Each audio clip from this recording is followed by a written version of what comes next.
आज का ये जो भक्ति और शक्ति का जो संगम है, इस संगम के लिए मुख्य जो आयोजक हैं वो पीठाधीश्वर नथु सिंह जी हैं। मैं उनके प्रति अपनी कृतज्ञता प्रकट करता हूं कि इन्होंने अपने लघु भ्राता को भोमेश्वर जी महाराज के रूप में स्थापित किया है। और ये केवल औपचारिकता ही नहीं है, बल्कि इन्होंने अपने आचरण से ये सिद्ध किया है। आज जो पंच तत्व की बात भी योग श्री जी ने की, आप सब जानते हैं। और उसी पंच तत्व की बात को हम सबको भी जानकारी मिले, यहाँ आने वाले भक्तों को भी जानकारी मिले, इसके लिए उन्होंने पंचशाला जो 5 शालाएं बनाई हैं उनका भी आज उद्घाटन किया है। मैं उनको बहुत बहुत बधाई और धन्यवाद देना चाहता हूं।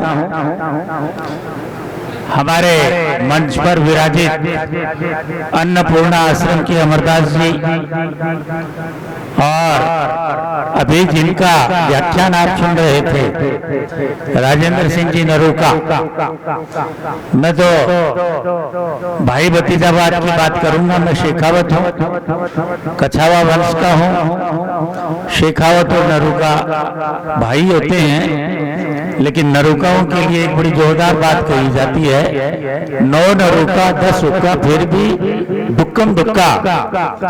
ऐसे नरूका वंश को सुशोभित करने वाले राजेंद्र सिंह जी ने आज हम सबको जो बात सिखाई है उसके ऊपर मनन करने की और आचरण करने की जरूरत है कि राम राज आएगा कैसे। केवल प्रवचनों से, व्याख्यान से, उपदेशों से और कथाएं करने से राम राज्य नहीं आएगा। जैसे योग श्री जी ने आपको एक बात कही कि राम राज्य आएगा, ये संकल्प आज हम ले रहे हैं। बात बहुत अच्छी है, संकल्प लिए जाते हैं, लेकिन संकल्पों को पूरा करने की ताकत सब में नहीं होती। यह उन लोगों में होती है जिनमें संकल्प को पूरी करने की क्षमता होती है, हुनर होता है। लेकिन मेरा ये विश्वास है कि जिस पवित्र भूमि पर और पीठाधीश्वर जी ने जो संकल्प हम सबसे करवाया है, यह संकल्प निश्चित रूप से पूरा होगा। हम भी उसमें पूर्ण सहयोग करेंगे कि जमाई माता का मंदिर का जीर्णोद्धार हो और राम राज्य की इस देश में स्थापना हो। लेकिन उसके लिए जरूरी है राम हम पैदा करें। राम की मूर्ति राम मंदिर के रूप में अयोध्या में स्थापित हो गई, लेकिन राम के आचरण को हिंदुस्तान में रहने वाले लोग कर्मकांड के नहीं बल्कि अपने रोज के व्यवहार में वो अपनाएंगे तो ही राम राज्य आएगा। केवल मंदिरों में टाली हिलाने से, भगवान के यहाँ प्रसाद चढ़ाने से राम राज्य नहीं आता। राम राज्य आता है अपने जीवन को उस आचरण के समान बनाना जिस आचरण की शिक्षा राम ने दी। और मोटे तौर पर आज के इस परिस्थिति में राम से क्या सीखना चाहिए? राम से हिंदुस्तान के लोगों को मर्यादा सीखनी चाहिए कि मर्यादा का जो जीवन उन्होंने अपनाया, लेकिन चारों तरफ हो क्या रहा। आज का अखबार में पढ़ोगे तो पत्नी ने पति को मार दिया, पति ने पत्नी को मार दिया, भाई ने बड़े भाई को मार दिया, बड़े भाई ने छोटे भाई को मार दिया, पिता ने पुत्र को मार दिया, पुत्र ने पिता को मार दिया, पुत्र ने मां को मार दिया। अखबार ऐसे ही समाचारों से भरा पड़ा रहता है और मुझे तो बड़ा कष्ट होता है, पीड़ा होती है कि शेखावाटी जैसी धरती के ऊपर भी इस तरह के कारनामे रोज हो रहे हैं। उनका जिक्र करने की आवश्यकता नहीं है। आवश्यकता है कि ये काम जो बुरे पाप के रूप में हो रहे हैं वो रोके कैसे जाए। वो रोकेंगे तभी जबकि राम जैसा आचरण हमारा होगा। आज यहाँ आपके बीच में मैं आया, पहली बार मैंने ये स्थान देखा, मुझे बहुत आनंद आया और उस आनंद का मैं बखान नहीं कर सकता। आप लोगों को भी सही मायने में आनंद की अनुभूति लेनी चाहिए। लेकिन मुझे थोड़ी पीड़ा हो रही है कि शुरू में जब ये स्थान पूरा भरा हुआ था, भक्तों से कह दीजिए, कार्यक्रम में आने वाले लोगों से कह दीजिए, उसमें केवल अब 20% लोग बचे हैं। लेकिन मैं सकारात्मक दृष्टि रखता हूँ, नकारात्मक नहीं रखता। मैंने कहा 20% भी जो बचे हैं उनसे भी अगर बात करेंगे तो कुछ न कुछ तो अच्छा निकलेगा। जो अध्यक्ष की भूमिका निभाता है ना, उसके साथ बड़ा संकट होता है। पता नहीं ईश्वर सिंह जी ने मुझे यहाँ इस तरह की भूमिका देने में कौन सी चतुराई बरती है, ये मुझे जानकारी नहीं है। लेकिन अध्यक्ष की भूमिका वाले के लिए एक संकट तो ये होता है कि उससे पहले बोलने वाले जितने भी वक्ता होते हैं वो सब अपनी बात जो कहनी होती है वो कह चुके होते हैं, तो अध्यक्ष के पास बोलने के लिए मसाला नहीं बचता। दूसरा संकट होता है श्रोताओं का। श्रोता जो है वो भी धीरे धीरे घिसकते जाते हैं, क्योंकि लोगों की आदत नहीं है, स्वभाव नहीं है कि वो किसी अच्छे संवाद में, अच्छी संगत में और अपनी शिरकत करें। उस शिरकत को बढ़ाने की जरूरत है। नरुका जी और मैं पीठाधीश्वर जी और अमरदास जी से एक बात कहना चाहता हूं कि मैं कुलपति रहा हूं, पढ़े लिखों के बीच में रहा हूं, दुनिया के 20 देशों में रहा हूं, गया हूं, वहां मैंने भारत के शौर्य की, वीरता की, भक्ति की, शक्ति की, बलिदान की कथाएं मैंने विदेशियों के साथ शेयर की है। और मुझे गर्व है कि जो इस धरती के अंदर जो शौर्य और जो वीरता और बलिदान पैदा हुआ, जिन्होंने ऐसा इतिहास रचा, वो दुनिया के किसी कोने में नहीं हुआ। मीरा की भक्ति दुनिया के किसी कोने में नहीं मिलती। हाडा रानी का बलिदान, हाडा रानी ने अपने पति को प्रेरणा देने के लिए अपना सिर जो है वो काट करके थाल में सजा दिया, अंतिम निशानी के रूप में। ये दुनिया के किसी कोने में ऐसा उदाहरण नहीं मिलता। पन्ना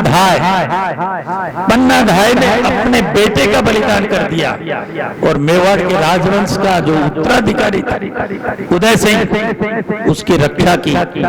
ये उदाहरण इसी धरती पर मिलते हैं, दुनिया की दूसरी धरतियों पर नहीं मिलते। पत्रकार और मीडिया के लोग जब भी मैं विदेशों में गया, चाहे वो अमेरिका हो, चाहे कनाडा हो, चाहे वो इंग्लैंड हो, तो मुझे ये पूछा कि आप भारत को अन्य देशों से अलग क्यों मानते हो? तो मैंने कहा भारत का जो इतिहास है वो इतिहास तुम्हारे इन देशों में किसी भी देश का ऐसा इतिहास नहीं है। इसलिए मेरा आप सबसे एक निवेदन है कि हम इतने अच्छे कार्यक्रम में शामिल हुए हैं। इस कार्यक्रम में शामिल होते हुए जो बात यहाँ से सीख करके जाना है, जीवन देखिए मेरे पीछे बैठे हुए पीठाधीश्वर जी का जीवन देखिए, अमरदास जी का, किसके लिए अन्न आश्रम चला रहे हैं? समाज के लिए चला रहे हैं। इन्होंने इस पीठ की स्थापना किसके लिए की है? समाज के लिए की है। मेरे भाई राजेंद्र सिंह नरूका ने आपको अभी कितनी अच्छी अच्छी बातें बताई, किस लिए उनका विजन है कि इस देश में राम का राज्य स्थापित हो और उसके लिए जो कुछ हमें करना है वैसा हम करें।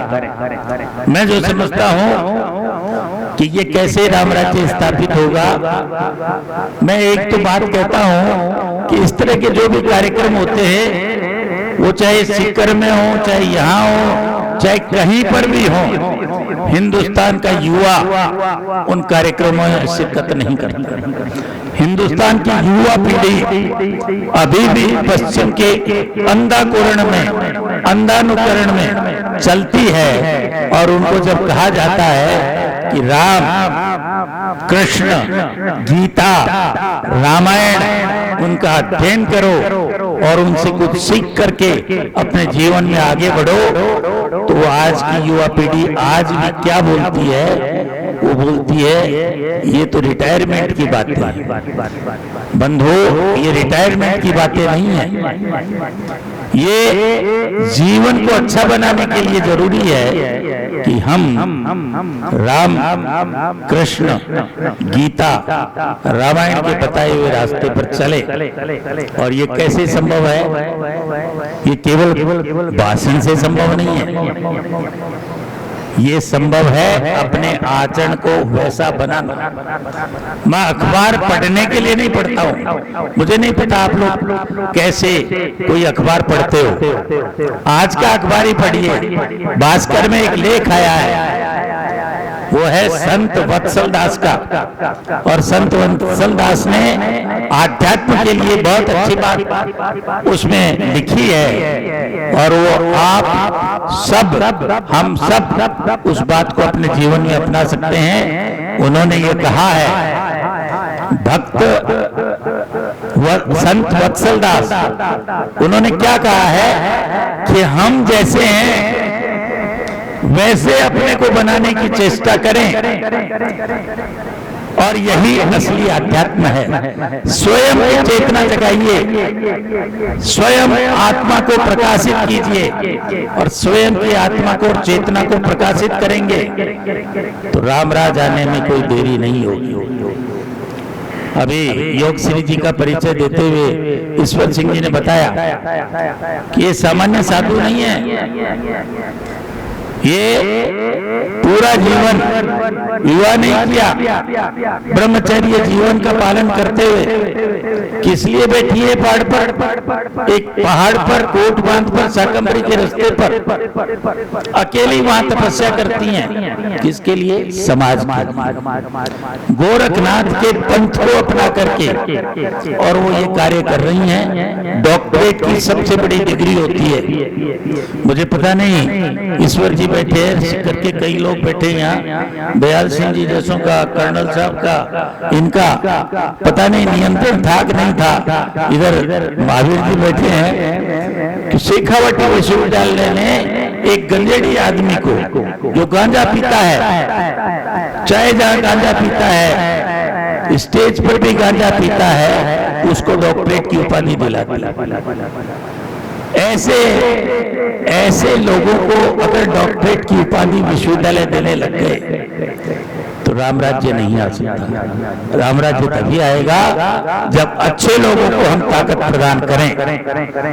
और मैं शुरू में सोच रहा था, जो 2 बात मैं लिख करके लाया हूं वो आपसे शेयर करता हूं कि ये यहाँ से बोलने की जो बात होती है, या अध्यक्ष के रूप में काम करने की जो बात होती है, उसे पर्टिकुलरली मैं जहाँ भी बोलने के लिए, संवाद के लिए किसी भी कार्यक्रम में उपस्थित रहता हूँ, तो सबसे पहले बात आती है क्या बोलना है। मुझे पता नहीं ईश्वर जी ने क्या सोचा कि इन्होंने सोचा कि वीसी रहा हुआ आदमी है तो इसको ये तो पता ही होगा ना कि क्या बोलना है। ये तय होता है व्यक्ति के ज्ञान से। व्यक्ति का ज्ञान कैसा है उससे ये तय होता है कि क्या बोलना है। शायद मैंने जो कुछ बोला है उससे आप समझ गए होंगे कि मैं इतना ज्ञान तो रखता हूँ कि मुझे क्या बोलना है। दूसरी जो बात आती है वो ये है कि कैसे बोलना है। क्या बोलना है ये तो ठीक है, लेकिन एक अच्छा वक्ता होता है, अटल बिहारी वाजपेयी तो सब नहीं बन सकते, और कथा कहने वालों में भी मुरारी बाबू तो सब नहीं बन सकते।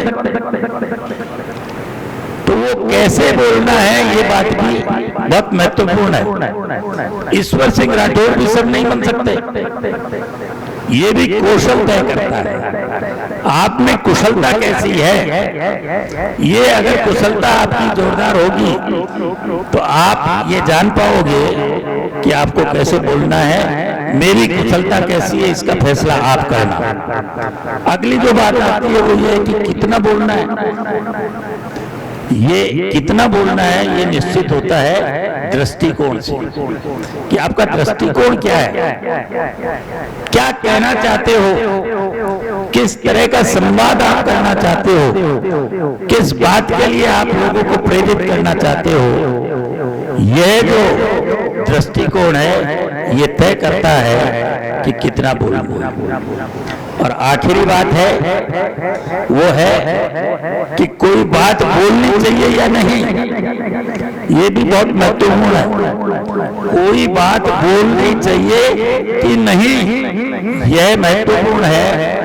और ये कैसे आती है, ये संयम से आती है, ये संस्कार से आती है। तो मैं तो सोच रहा था जब आ रहा था तो रास्ते में कि जिस मंच पर महावीर यति जी होंगे, अमरदास जी होंगे और हमारी और विदुषी साध्वी योगश्री होंगी, और जहां ईश्वर सिंह जी राठौड़ होंगे, और जहां मुख्य वक्ता राजेंद्र सिंह जी नरूका होंगे, तो उनके बीच में मैं क्या कुछ बोल पाऊंगा, ये मेरे को एक संकोच था। और संकोच को मैं समझता हूं कि मैंने अपने संस्कारों की वजह से, मैंने मेरे अनुभव की वजह से उस संकोच को दूर करने का कोशिश की। मेरा संस्कार, मैं संस्कार को हुनर का नाम देता हूं। संस्कार एक तरह का हुनर होता है, वो हर किसी में नहीं होता। वो अच्छे संस्कार जिसमें होंगे वो हुनर आएगा, और वो हुनर जिनमें आता है वही इतिहास को बदलते हैं। और कैसे बदलते हैं, मैंने 4 पंक्तियां ली हैं, वो सुनिए। होती नहीं है ताकत, होती नहीं है ताकत जिसमें कुछ कर दिखाने की, वो अपनी औकात से ज्यादा बोलते हैं। ज्यादा कौन बोलता है कि जिनमें कुछ कर दिखाने की ताकत नहीं होती, वो जरूरत से ज्यादा बोलते हैं। लेकिन होते हैं जो अपने आप में काबिल, अमरदास जी जैसे, ईश्वर सिंह जी जैसे, राजेंद्र सिंह जी नरूका जैसे, और पीठाधीश्वर हमारे जो आज के हीरो हैं, ऐसे जो लोग काबिल होते हैं वो सदा खामोश रहते हैं।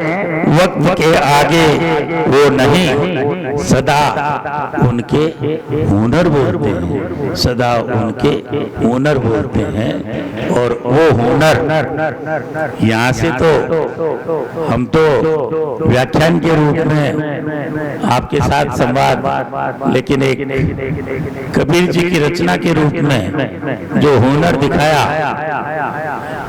ये चादर जो है यहीं छोड़ देनी है।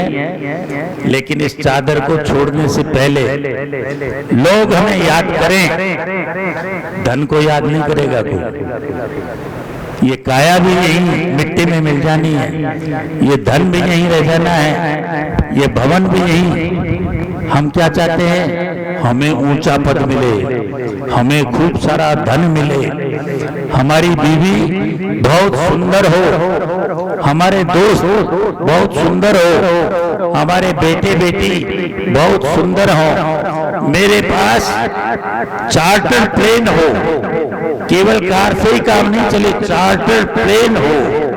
ऐसी अनुकूलता के लिए हम लोग लालच करते रहते हैं। हम भगवान से यहाँ प्रार्थना भी करते हैं तो ये नहीं करते कि हे परमात्मा हमारी आत्मा को शुद्ध करो और हमें वो संस्कार दो कि जिससे हम समाज के लिए कुछ कर सके। यहाँ पर भी हम क्या कहते हैं कि भगवान आज तो मैं कलेक्टर हूँ, आगे मुझे कमिश्नर बनाओ। मंत्री है तो वो क्या कहता है, मुझे मुख्यमंत्री बनाओ। और मुख्यमंत्री है वो सोचता है मुझे प्रधानमंत्री बनाओ। हर व्यक्ति क्या चाहता है, मेरे अनुकूल सब चलें तो आनंद है। आजकल तो प्रकृति को भी कहते हैं कि प्रकृति देवता हमारे अनुकूल चलो, अनुकूलताएं तलाश करने में आदमी लगा हुआ है। उन अनुकूलताओं का त्याग करिए। आप खुद अपने आप को अपने भीतर से तलाश कीजिए कि आप क्या हैं। अपने को पहचानेंगे तो निश्चित रूप से आप वो सब कर पाएंगे जिस राम राज्य की कल्पना राम ने की थी, जिस राम राज्य की स्थापना राम ने की। आखिर में मैं एक बात ज्यादा बोल गया इसका मतलब, लेकिन जो मैंने सोचा है कि ये राम राज्य आएगा कैसे, वो मैंने संकेत में आपको बता दिया। एक बात जो ऐसे लोगों से मैं जो शेयर करता हूँ वो 4 पंक्तियां सुन लीजिए। कातिबों ने लिखा है, कायदों से बदलता है जमाना। ईश्वर जी आप भी सीख लेना है। कातिबों ने लिखा है, कायदों से बदलता है जमाना। महावीर जी आप भी ध्यान करना। हाकिमों ने फरमाया है, एडीएम रहे ना, इसलिए हाकिमों ने फरमाया है हुक्मनामों से बदलता है जमाना। राजनेताओं ने कहा है नारों से बदलता है जमाना। पर मिजाजे जहां बदलने को यह काफी नहीं होता, खुद बदले तो बदलता है जमाना, खुद बदले तो बदलता है जमाना। ये अगर हमने शुरू किया तो निश्चित रूप से राम राज्य स्थापित होगा। पीठाधीश जी ने जो संकल्प लिया है उसके लिए हर तरह से मेरी जो क्षमता है मैं सहयोग करने को तैयार हूं। मैं राजेंद्र सिंह जी नरुका से पहली बार मिला हूं, इस स्थान पर भी पहली बार आया हूं। अच्छा सत्संग हुआ है, इन सब से जो प्रेरणा प्राप्त की है उसका लाभ हम सब मिलकर के लें। ईश्वर सिंह जी ने ये मौका दिया, उनको हार्दिक साधुवाद। जय हिंद, जय भारत, जय राम। डॉक्टर साहब आपका बहुत बहुत आभार, आपने हमारा